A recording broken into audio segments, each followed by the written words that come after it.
List configuration method के बाद हमारे इस चैप्टर का लास्ट टॉपिक आ रहा है, दैट इज ए नेस्टेड और टू डायमेंशनल लिस्ट। नेस्टेड या टू डायमेंशनल लिस्ट का मतलब होता है कि जब हम किसी भी वैल्यू को टेबुलर फॉर्मेट में अरेंज करते हैं या टेबल फॉर्मेट में शो करते हैं, तो वैल्यू को टेबल फॉर्मेट में अरेंज करने के लिए हम टू डायमेंशनल लिस्ट का यूज़ भी कर सकते हैं या नेस्टिंग ऑफ लिस्ट का यूज़ भी कर सकते हैं।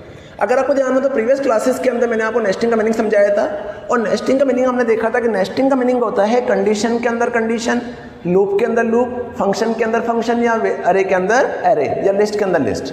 कि जब एक लिस्ट के ऊपर कोई दूसरी लिस्ट डिपेंड होती है या एक कंडीशन के ऊपर कोई दूसरी कंडीशन डिपेंड होती है, तो उस सिचुएशन को हम कहते हैं नेस्टिंग ऑफ कंडीशंस।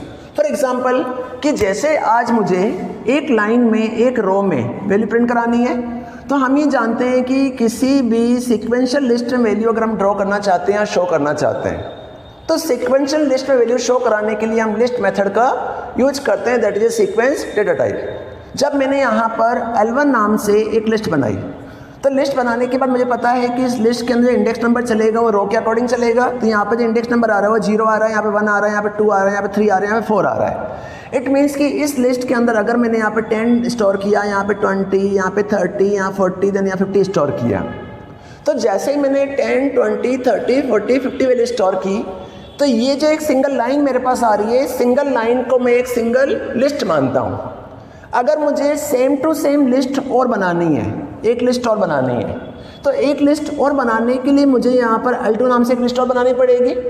अब इस लिस्ट के अंदर मैंने वापस से सीक्वेंशियली दूसरी वैल्यू अगर मैंने स्टोर कर दी, तो ये जो लिस्ट मेरी मानी जाएगी वो सेकंड लिस्ट या नॉर्मल सेकंड लिस्ट मानी जाएगी। बट इन केस ऑफ अगर मैं इस रो और इस रो दोनों को मर्ज कर दूं, दोनों को कंबाइन कर दूं, तो कंबाइन करने के बाद जो स्ट्रक्चर मेरे सामने ड्रॉ होगा, उस स्ट्रक्चर को मैं बेसिकली टेबल मानता हूँ। तो मैं ये जानता हूँ कि टेबलर ग्रुप या टेबलर इंफॉर्मेशन जो होती है, उस टेबल के अंदर हमेशा 2 सेक्शंस होते हैं। उन 2 सेक्शन के अंदर ये जो सेक्शन होता है, इस सेक्शन को हम कहते हैं रो सेक्शन, और ये जो सेक्शन हमारे सामने आता है, इस सेक्शन को हम कहते हैं कॉलम सेक्शन। क्योंकि अगर हमने ओनली फॉर एक ही लिस्ट बनाई है, तो एक लिस्ट के थ्रू वैल्यू आपकी या तो रो फॉर्मेट में आएगी या फिर कॉलम फॉर्मेट में आएगी। लेकिन अगर आप इन रो एंड कॉलम को मर्ज कर देते हैं, तो मर्ज करने पर जो वैल्यू आपकी शो होती है, उस वैल्यू को हम एक्चुअल में टेबलर रिजल्ट कहते हैं या टेबल फॉर्मेट डेटा को शो करते हैं। जब हम टेबल फॉर्मेट में डेटा को शो कराते हैं, तो टेबल फॉर्मेट में डेटा को शो करने के लिए हमारे सामने कॉन्सेप्ट ये चलता है कि हमें एक लिस्ट से हम काम नहीं कर सकते। उस वाले केस में हमें 2 लिस्ट बनानी होंगी। तो 2 लिस्ट बनाने का मतलब ये है कि आज मैंने यहाँ पे अगर टेबल बनाई, तो इस टेबल के अंदर सबसे पहले मुझे इस टेबल के अंदर एक रो बनानी पड़ेगी। तो एक लिस्ट क्या चलेगी, इस रो के लिए चलेगी।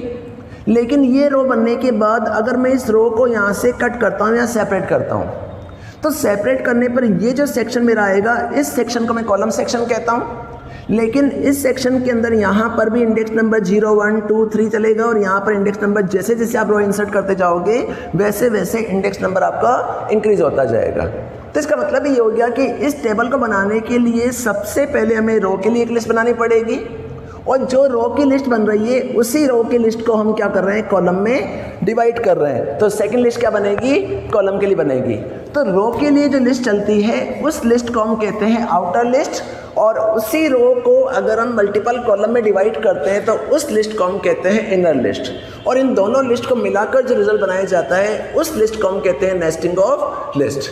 अब इसी चीज़ को समझने के लिए मैंने छोटा सा एक डायग्राम बनाया है। इसमें हम लिस्ट को आइडेंटिफाइड कर रहे हैं, देन इसके बाद देखेंगे कि 2D अरे या 2D लिस्ट का यूज करते हम प्रोग्राम को कैसे बना सकते हैं। फॉर एग्जाम्पल कि यहाँ मैंने अल ए नाम से एक लिस्ट बनाई। इस लिस्ट के अंदर 22 और 11 2 वैल्यू इनपुट करा दी। इट मीन्स मेरी एक लिस्ट है जिसमें 2 आइटम डले हुए हैं, और ये 0 इंडेक्स पर है, ये 1 इंडेक्स पर है। सेकेंड लिस्ट मैंने बनाई LB नाम से, उस लिस्ट के अंदर 33 और 11 डाल दिया। इट मीन इसमें भी 2 आइटम्स हैं, 0 इंडेक्स पे 33 और 1 नंबर इंडेक्स पे 11 पड़ा हुआ है। थर्ड लिस्ट मैंने बनाई LC। अब LC लिस्ट के अंदर मैंने यहाँ पर 11, 44 और यहाँ पर मैंने पास कर दिया LB। इट मीन्स कि यहाँ पर 11 और 44 जो है 0 पर, ये 1 पर। अब 2 नंबर पोजीशन पर मैंने LB को स्टोर कर दिया। इट मीन्स कि LB जो है वो इस लिस्ट के अंदर है। इट मीन्स आउटर लिस्ट क्या हो जाएगी, ये हो जाएगी। इनर लिस्ट क्या हो जाएगी, ये हो जाएगी। इसी बेस पर एलेक्स नाम से मैंने एक लिस्ट और बनाई और इस एलेक्स लिस्ट के अंदर मैंने एक आइटम डाला 11, इट मीन 0 इंडेक्स पे क्या पड़ा हुआ है, 11 पड़ा हुआ है। और इसी 11 के साथ में मैंने LA, LC और 15 दो वैल्यू मैंने इसके अंदर और डाल दी। इट मीन्स कि LA और LC, ये LA और LC दोनों ही लिस्ट इसमें क्या हो जाएगी, as a inner list count हो जाएंगी। दोनों लिस्ट क्या हो जाएंगी, as a inner list count हो जाएंगी। और 15 मैंने इसके अंदर पास कर दिया। इन केस ऑफ अगर मैं फर्स्ट लिस्ट को टैली करता हूँ तो फर्स्ट लिस्ट के केस में 22 और 11 पड़ा हुआ है, तो हम ये जानते हैं कि इस लिस्ट में कोई इनर लिस्ट नहीं है, तो एक ही लिस्ट बनेगी जिसमें दो आइटम डलेंगे। तो दो आइटम का मतलब ये हो गया कि ये आइटम 0 इंडेक्स पर है और ये आइटम 1 नंबर इंडेक्स पर है। सेकेंड लिस्ट के अंदर मैंने 33, 11 डाला, इट मीन्स इसमें भी एक लिस्ट बनेगी और इस लिस्ट के अंदर भी दो आइटम्स है, तो इन दो आइटम का मतलब ये हो गया कि ये जो आइटम है वो 0 इंडेक्स पर है और ये आइटम क्या है, 1 नंबर इंडेक्स पे पड़ा हुआ है। थर्ड वाली लिस्ट के अंदर मैंने यहाँ पर 11, 44 और LB डाल दिया, 11, 44 और LB डाल दिया। थोड़ा ध्यान से समझना कि यहाँ पर जो 11, 44, LB आ रहा है, तो इसका जो आंसर आएगा उस आंसर में एक्चुअल में 4 वैल्यूज आएंगी। उन 4 वैल्यू में 11 यहाँ पर आएगा, 44 यहाँ पर आएगा, बट LB जो है, LB में कितनी वैल्यू पड़ी है, 33 और 11 पड़ी हुई है, तो यहाँ पर क्या आ जाएगा 33 और यहाँ पर क्या आ जाएगा 11 आ जाएगा। इट मीन्स कि 0 नंबर इंडेक्स पे ये पड़ा हुआ है, 1 नंबर इंडेक्स पे ये पड़ा हुआ है। लेकिन इसी लिस्ट के मैंने LB डाल रखा है, तो LB it means 1 number index, 0 number index पर है, ठीक है। तो इसका इंडेक्स नंबर जो काउंट होगा वो 0, 1, 2, तो 2 नंबर इंडेक्स पे 0 पोजीशन, 2 के 0 पर क्या पड़ा हुआ है, 33 पड़ा हुआ है और 2 के 1 पे क्या पड़ा हुआ है, 11 पड़ा हुआ है। इस तरह से हम इनर लिस्ट को काउंट करेंगे। अब इसी चीज़ को समझने के लिए 4th नंबर लिस्ट मैंने बनाई है एलेक्स लिस्ट। इस एलेक्स लिस्ट के अंदर मैंने 11, LA, LC और 15 डाल दिया। अब हम ये जानते हैं कि इस लिस्ट के अंदर एलेक्स के अंदर 11 जो है फर्स्ट एलिमेंट है, ये 1 नंबर एलिमेंट है, ये 2 नंबर, ये 3 नंबर एलिमेंट है। बट इस 1 नंबर एलिमेंट के अंदर ऑलरेडी कुछ एलिमेंट पड़े हुए हैं, तो इस चीज़ को समझने के लिए, इस चीज़ को जानने के लिए यहाँ पर मैंने एलेक्स की एक टेबल बनाई है और इस टेबल में उस आइटम को कैसे ट्रैक करेंगे वो चीज़ समझा रखी है। For example alex equal to 11, यहाँ पे क्या LA है, तो LA की जगह क्या ले लिया, 22 और 11 ले लिया, कोमा LC में क्या पड़ा हुआ है, 11, 44, LB, 11, 44। देन इसी के अंदर क्या पड़ा हुआ है, LB पड़ा हुआ है, तो LB में क्या पड़ा हुआ है, 33 और 11 पड़ा हुआ है, कोमा लास्ट क्या है, 15 है। तो इट मीन्स लिस्ट मेरी बन गई। अब लिस्ट बनने के बाद इनको अगर हम उठाना चाहते हैं, इनको ट्रैक करना चाहते हैं, वैल्यू को एक्सेस करना चाहते हैं, तो इन वैल्यूज़ को एक्सेस करने के लिए जो इंडेक्स नंबर ने ट्रैक किया, वो इंडेक्स नंबर कैसे काम कर रहा है। फर्स्ट केस में alex equal to 11, it means कि 11 जो है वो किस आइटम पर है, 11 फर्स्ट इंडेक्स पर है, पहला रो है। तो इस रो के अंदर अगर हम इस वैल्यू को उठाना चाहते हैं तो LX के 0 पोजीशन पे क्या पड़ा हुआ है, 11 पड़ा हुआ है। LX के 1 नंबर पोजीशन पे क्या पड़ा हुआ है, 22, 11 पड़ा हुआ है। LX के 2 नंबर पोजीशन पर यहाँ से लेके यहाँ तक वैल्यू पड़ी हुई है। LX के 3 नंबर पोजीशन पे क्या पड़ा हुआ है, 15 पड़ा हुआ है। इट मीन्स कि दैट इज ए LX की वैल्यू है। लेकिन अगर हम इन आइटम्स को उठाना चाहते हैं तो ये आइटम एक्चुअल में इनर आइटम्स हैं, इनर लिस्ट है। तो इस इनर लिस्ट को काउंट करने के लिए अगर हम 11 की वैल्यू तो उठा नहीं सकते, तो ये इनर लिस्ट है। तो इस इनर लिस्ट का इंडेक्स नंबर क्या बनेगा, एलेक्स के लिए इस इनर लिस्ट का इंडेक्स नंबर जो बनेगा वो इंडेक्स नंबर इस बेस पर चलेगा कि मैंने आपको अभी चीज़ समझाई थी कि अगर मेरे पास ओनली फॉर एक रो होती, तो एक रो होने के केस में मैं इस एक रो को यहाँ पे 0 या 0, 1, 2 इस तरह से मैं डिफाइन कर सकता हूँ। लेकिन अगर मेरे पास इसी लिस्ट के अंदर यहाँ पे 2 रो हैं और मेरा आइटम यहाँ पर है, तो अगर मैं इस वाले आइटम को उठाना चाहता हूँ तो इस आइटम को उठाने के लिए मुझे रो नंबर और कॉलम नंबर दोनों उठाने पड़ेंगे। इसी चीज़ को समझने के लिए हमने यहाँ पर जो लिस्ट बनाई है, 11 का इंडेक्स नंबर 0 आ रहा है, बट यहाँ पर जो इनर लिस्ट आ रही है, तो इस इनर लिस्ट में लिस्ट के अंदर लिस्ट आ रही है, तो यहाँ पर एलेक्स का इंडेक्स नंबर क्या है, 1 है। एलेक्स का इंडेक्स नंबर क्या है, 1। तो 1 के 0, अब ये इनर आइटम है तो ये क्या हो जाएगा, 0 हो जाएगा, ये क्या हो जाएगा, 1 हो जाएगा, ये क्या हो जाएगा, 0, ये हो जाएगा 1। अब यहाँ पर अगर इसको काउंट करें तो ये हो जाएगा 0, 0 और ये हो जाएगा 1, 1। अब ये हमारा 0 ही रहेगा। अब इस आइटम को उठाने के लिए हमने यहाँ पर लिखा एलेक्स 1, 0। 1, 0 क्यों दिया, क्योंकि यहाँ पर 0, 1 वाला आइटम है, बट इसका रो नंबर क्या है, 0, 1 नंबर क्या है, इसका रो नंबर है, बट इस रो के अंदर ये इनर आइटम है, तो इनर का इंडेक्स नंबर क्या है, 0 है तो 1 नंबर रो के 0 नंबर कॉलम पे क्या पड़ा हुआ है, 22 पड़ा हुआ है। इसी टाइप से 1 नंबर रो के 1 नंबर आइटम पे क्या पड़ा हुआ है, 11 पड़ा हुआ है। इनर आइटम में जाएंगे, जैसे इनर आइटम में पहुंचेंगे तो 0 1 2, ये नेक्स्ट आइटम क्या है हमारा 2 है, तो 2 नंबर रो के 0 नंबर आइटम पे क्या पड़ा हुआ है, 11 पड़ा हुआ है। 2 नंबर रो के 1 नंबर आइटम पे क्या पड़ा हुआ है, ये पड़ा हुआ है।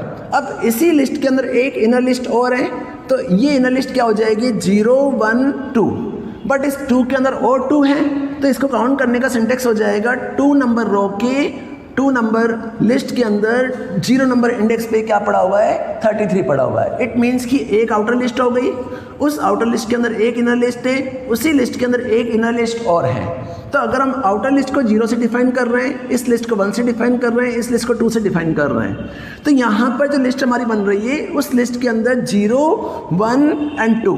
अब इस 2 के अंदर ऑलरेडी 2 है तो इसका इंडेक्स नंबर जो काउंट होगा वो 2 2 0 काउंट होगा। इस तरह से हम इस लिस्ट आइटम्स को अरेंज कर सकते हैं और आइटम को उठा सकते हैं।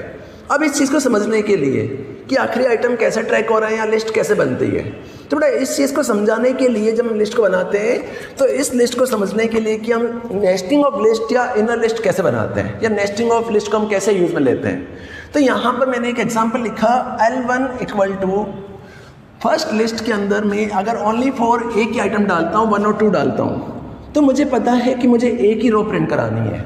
लेकिन अगर मुझे टेबल फॉर्मेट में या मैट्रिक्स फॉर्मेट में वैल्यूज़ को शो कराना है और एक टेबल के अंदर 3 रो बनानी है या 2 कॉलम बनाने हैं, तो 3 रो 2 कॉलम बनाने हैं, तो उस केस मैंने यहाँ एक लिस्ट के अंदर एक लिस्ट बनाई, उसी के अंदर एक लिस्ट और जोड़ दी, उसी के अंदर एक लिस्ट और जोड़ दी।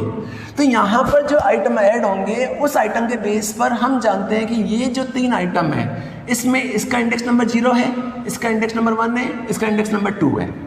अब ये जो 0 1 2 है वो आइटम इसके लिए है, लेकिन इसी लिस्ट के मैंने एक लिस्ट और जोड़ दी, तो यहाँ पर ये जो आइटम पड़ा हुआ है 0 नंबर रो के 0 नंबर कॉलम पे 0 नंबर रो के 1 नंबर कॉलम पे पड़ा हुआ है। इट मीन्स कि इसका इंडेक्स नंबर क्या हो जाएगा, 0 0, इसका इंडेक्स नंबर हो जाएगा 0 1।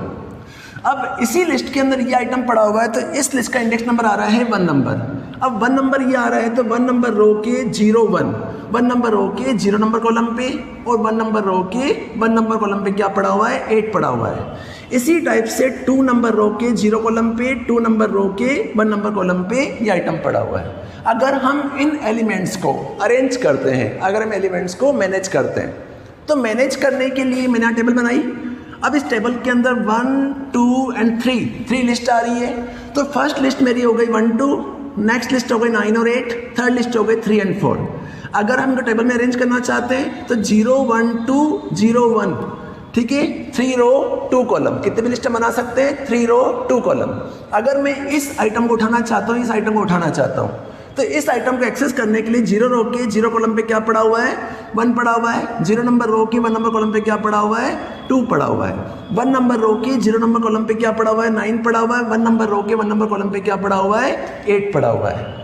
इसी टाइप से 2 नंबर रो के 0 नंबर कॉलम पे क्या पड़ा हुआ है, 2 नंबर रो के 0 नंबर कॉलम पे 3 पड़ा हुआ है और 2 नंबर रो के 1 नंबर कॉलम पे 4 पड़ा हुआ है। जैसे ही आप इस लिस्ट को एग्जीक्यूट करोगे या इसे प्रिंट कराओगे, तो प्रिंट करने पर आइटम आपका जो डिस्प्ले होगा, जो लिस्ट आपकी डिस्प्ले होंगी, ये लिस्ट कहलाती है नेस्टिंग ऑफ लिस्ट, कि लिस्ट के अंदर लिस्ट हम बना रहे हैं। तो एक लिस्ट के अंदर जब दूसरी लिस्ट बनाई जाती है तो उस लिस्ट को हम कहते हैं नेस्टिंग ऑफ लिस्ट।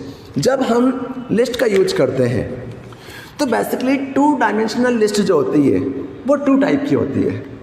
एक होती है रेगुलर 2 डायमेंशनल लिस्ट और दूसरी होती है रेग्ड लिस्ट।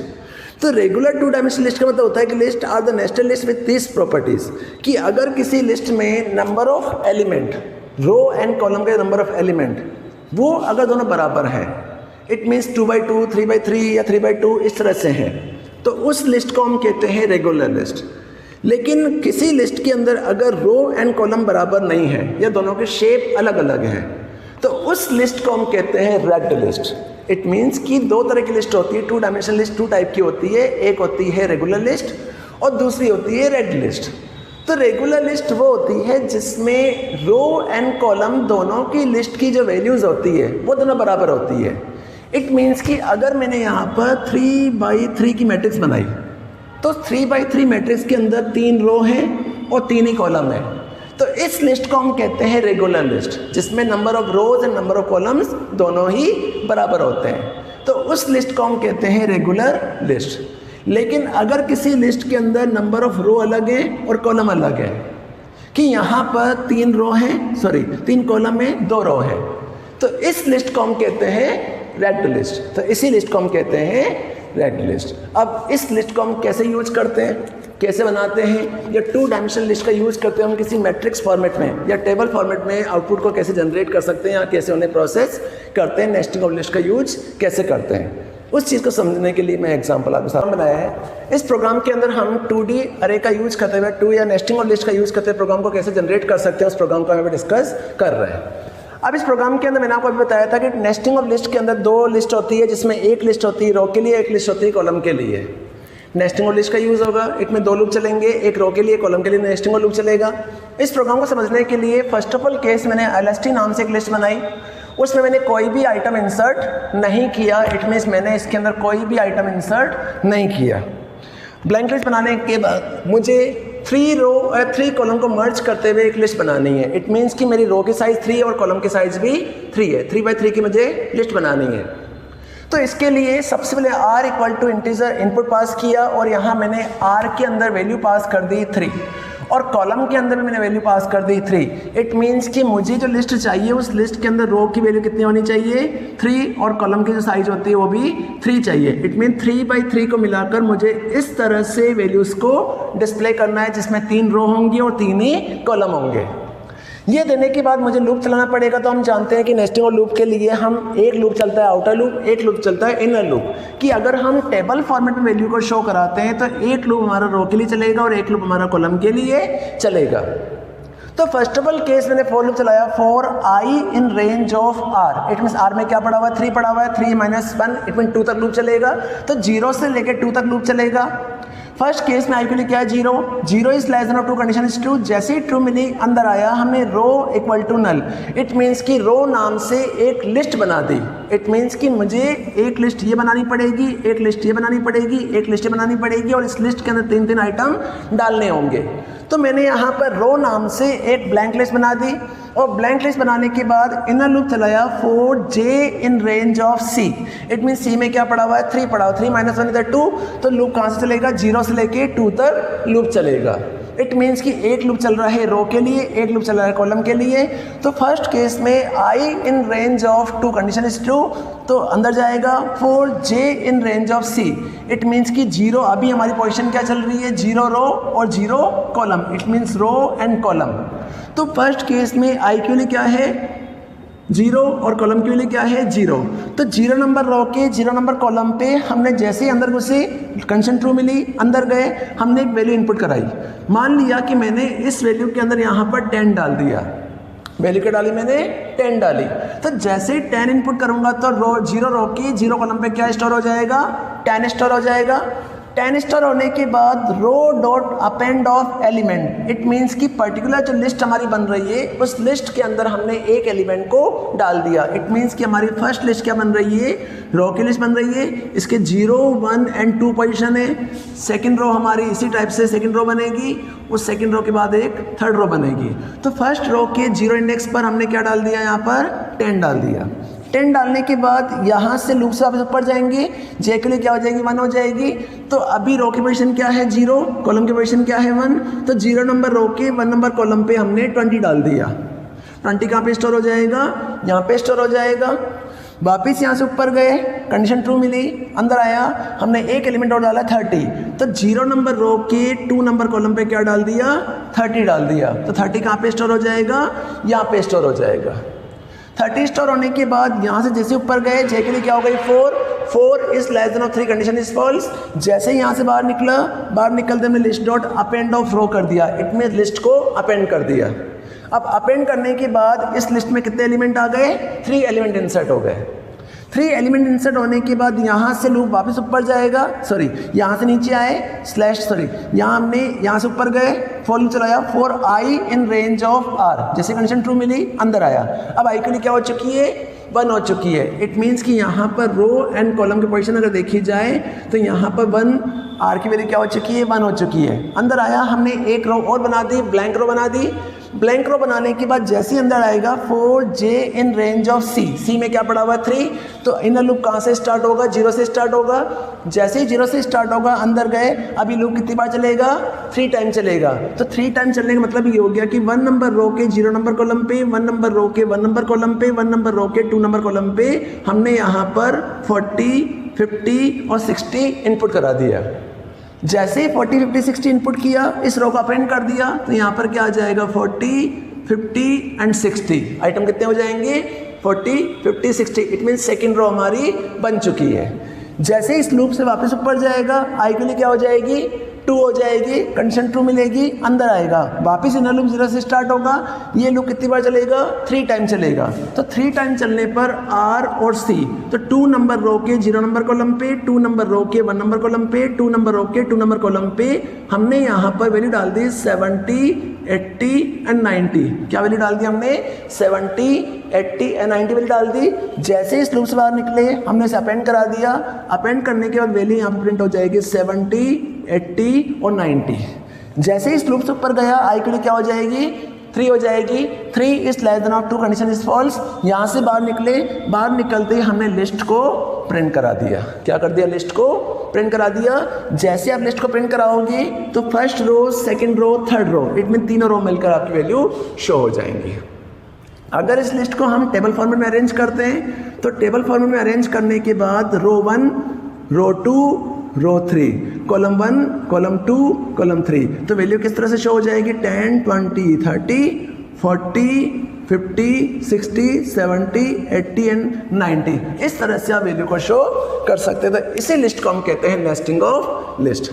तो मेनली जो कॉन्सेप्ट है वो कॉन्सेप्ट ये है कि नेस्टिंग ऑफ लिस्ट के केस में एक लूप चलता है रो के लिए, एक लूप चलता है कॉलम के लिए। इट मीन्स एक ही लिस्ट के अंदर जब हम दूसरी लिस्ट बनाते हैं तो उस लिस्ट को हम कहते हैं नेस्टिंग ऑफ लिस्ट। कि प्रीवियस क्लासेस में जो हमने मैट्रिक्स के प्रोग्राम बनाए थे, जो स्टार पैटर्न के प्रोग्राम बनाए थे, जिनमें हमने 2D अरे या नेस्टिंग ऑफ लिस्ट का, नेस्टिंग ऑफ लूप का यूज किया था, उसी टाइप से यहाँ पर क्या हो रहा है, नेस्टिंग ऑफ लिस्ट का यूज़ हो रहा है कि एक लिस्ट के ऊपर दूसरी लिस्ट डिपेंड कर रही है। तो उस चीज़ को हम कहते हैं नेस्टिंग ऑफ लिस्ट। इस तरह से इसे यूज़ में ले सकते हैं।